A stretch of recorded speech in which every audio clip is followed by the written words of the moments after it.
Okay, so this thingy on my drone is the Insta360 sphere, and it's what I used to make the clip at the beginning of this video. I also use it to make this,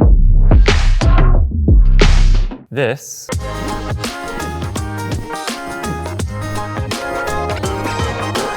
this,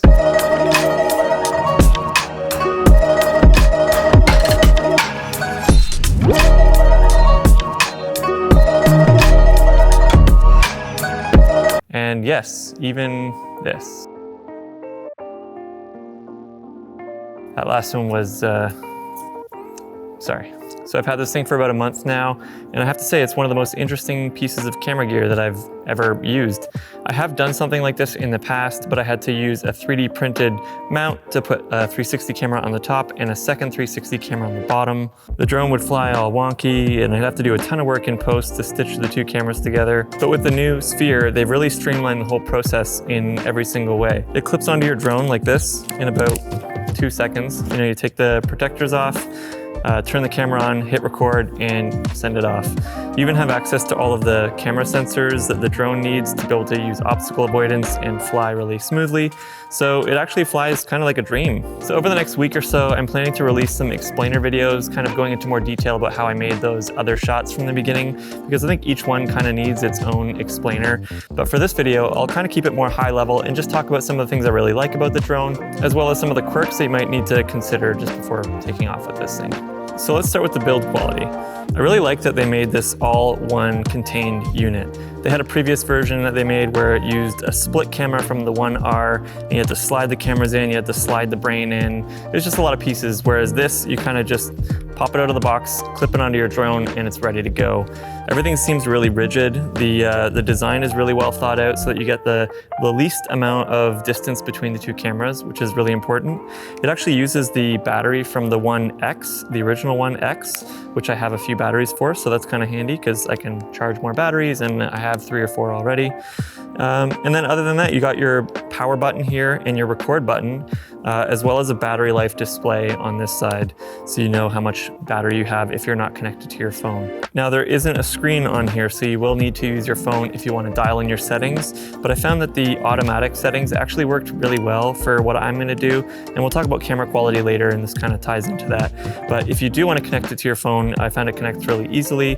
It's just the regular Insta360 app, and you can dial in your ISO and all those other kinds of settings, as well as change between the different modes. But I would recommend, when you do have all your settings set, hit record on the actual unit rather than in the app, because I found a handful of times when it would lose signal as it would fly away, it would cut the video. So if you hit the record button on the actual unit, that won't happen. So one of my favorite features about this is the opportunity to shoot now and figure out what the shot's going to be later. When I shot this video of the traffic circle in Barcelona, I had no idea what I was going to do with the clip. I just knew it would look interesting from the sky because of the grid layout of the buildings and the traffic circle in the middle and the streets going off in each direction. It wasn't until I brought the shot into editing software and started playing around with the reframing and finding some music that the idea started to formulate. And this is just barely scratching the surface of what you could do with it. If you're not super comfortable with flying a drone as well as tracking a subject at the same time, you can just worry about the flying part and do the subject tracking in post, which is a feature my friend Jesse has been finding super useful and highlights more in his video, which I'll link below. They've also really improved Insta360 Studio and brought in a bunch of features from the phone app, so if you're not great with After Effects, you can do a lot of the keyframing and reframing right in there, and then just export a ProRes video straight out of the app. That's awesome. Now, working with 360 cameras is always a little different than normal cameras, and this one has a few quirks of its own. The first one being the stitch line. Now, because the cameras are a little further apart than they usually are on a 360 camera, you have a wider area that gets lost to the stitch. I tried to compensate for this by keeping the drone pretty far away from me when I knew I'd be getting swallowed up in that section, particularly in this video, but even from 12 to 15 feet away, I was having a hard time with it. I think this is a software issue that'll probably get fixed in a future update of Insta360 Studio, but for now, it's something you'll want to consider while you're planning your shots. The camera quality is also not amazing. It's definitely suitable for things like social media content and fun videos, but I've always found that you can get away with the quality issue if you're doing eye-catching stuff, and that's exactly the kind of content you'll be able to make with this camera. It's a right tool for the right job kind of thing. Now with the drone itself, you're also going to notice a big decrease in the battery life that you get because there's a lot more weight that it's carrying around. In the case of the Air 2S, I was probably getting around 15 minutes of flight time at the most, so it's definitely something you want to consider before planning a shot. I also found occasionally it was taking a little longer than usual to get a GPS signal, and I'm not sure if that was because of the unit itself, but I'd have to hover for around 5 or 6 minutes at 30 feet waiting for the GPS lock to hold so that I could go higher and finish my shot.